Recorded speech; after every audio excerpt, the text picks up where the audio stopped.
So I'm doing this video over again because I got a few of my facts wrong when I did this before, and and I was directing this towards Iran for what it's worth from a blue-eyed devil.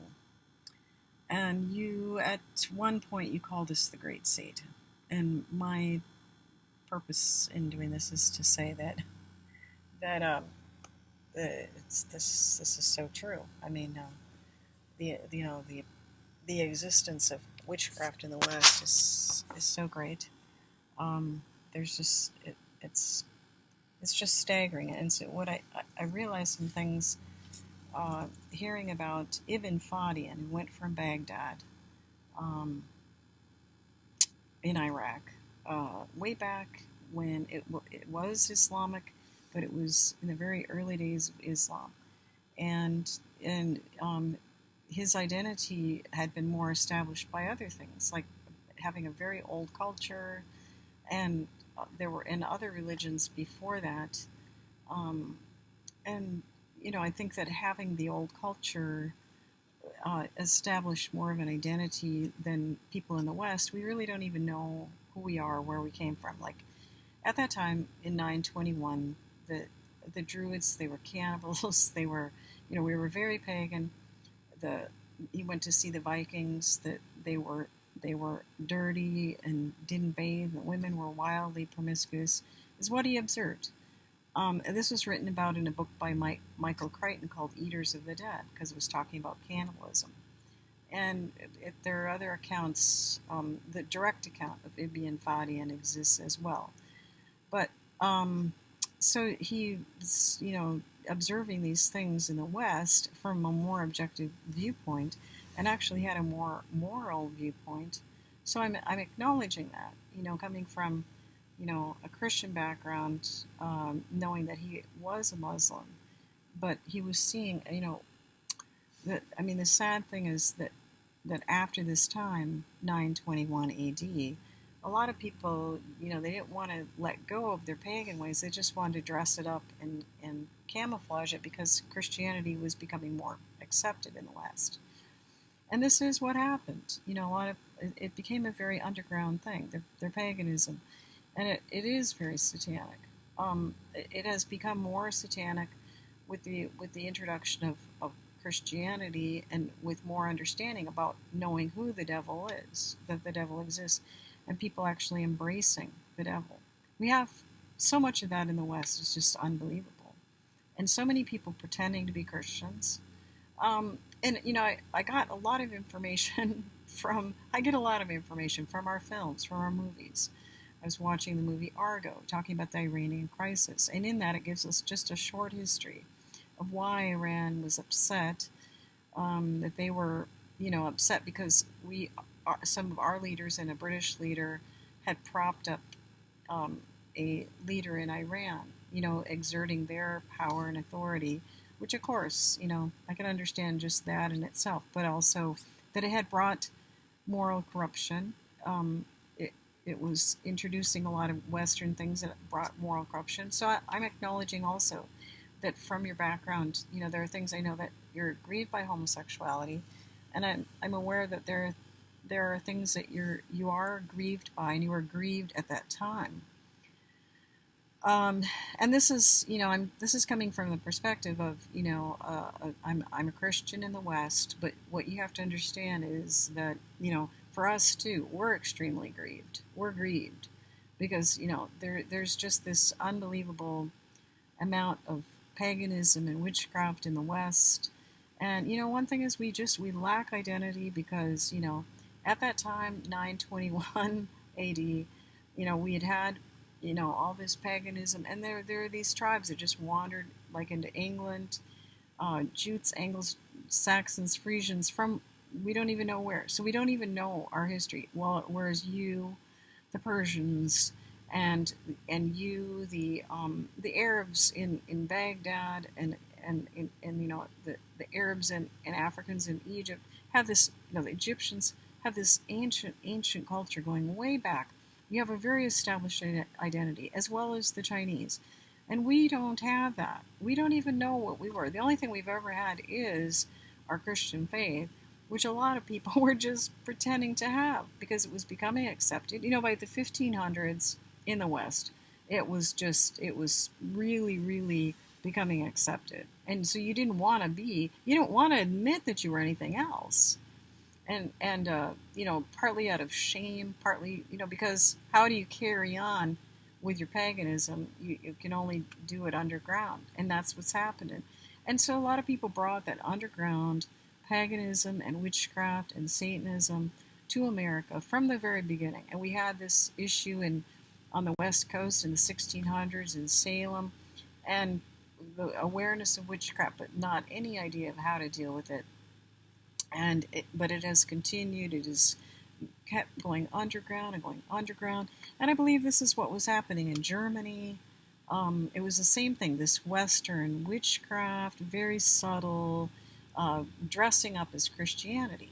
So I just wanted to mainly I'm saying, you called us the Great Satan, and we are. We are. And this is, coming from a perspective of someone living here in the West who's also grieved by it, along with a lot of people of faith here who are very grieved by it. And so it's just, I'm just letting you know that, I recognize that you have some objectivity, that you have some moral viewpoints that are very valid, and that your grief because of what happened and because of how you see us is also very valid. That's what I'm sharing with you.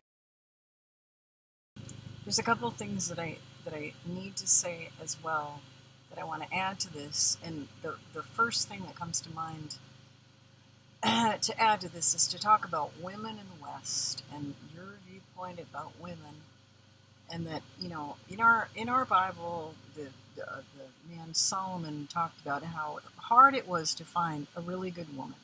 He said, one man amongst 1,000, as far as being a really good man, a godly man, I can find. One woman I cannot find.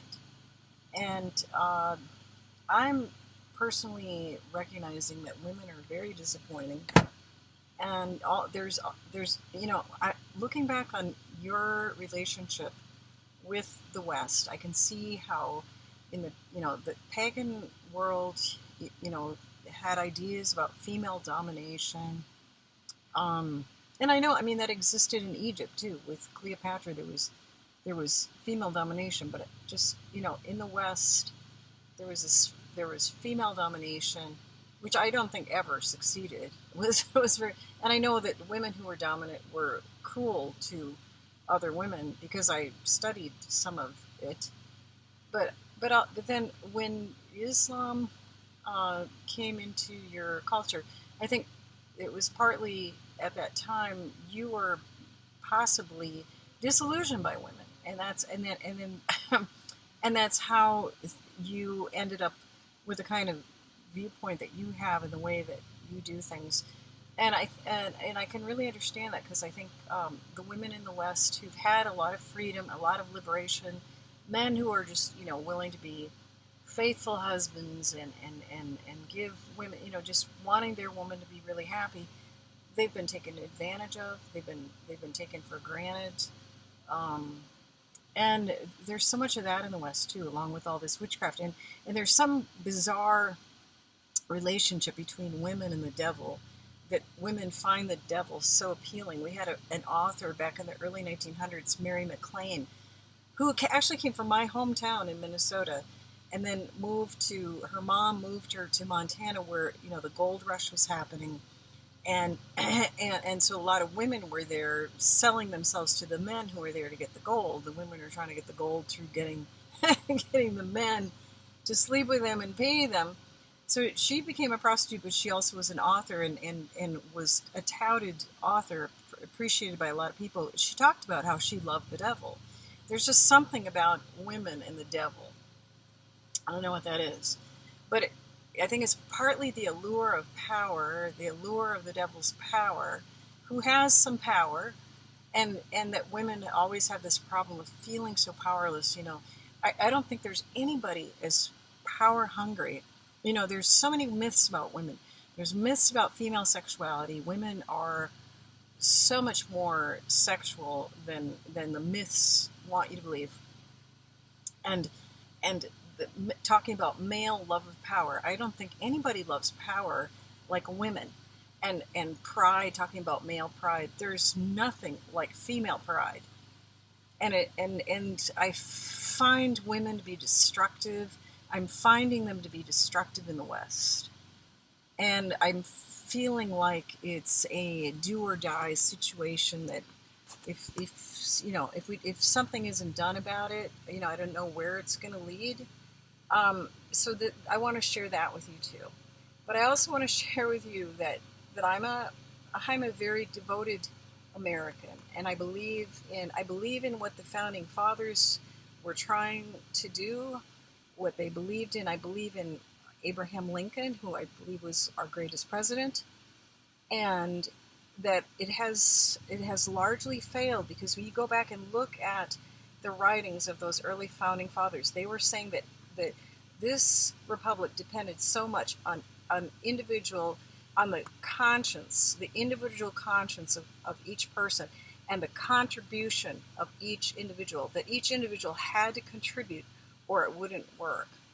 And so we have all these crazy satanic people who I think that the devil's idea is to destroy us, and they're actually they're actually cooperating with the devil. So it's really sad. It just could not be more sad. But just letting you know that I believe in what this country was supposed to be, and I know that it has in so many ways not been what it's supposed to be, and I don't think that you know a lot of the things that have happened internationally are correct. So I'm just letting you know that.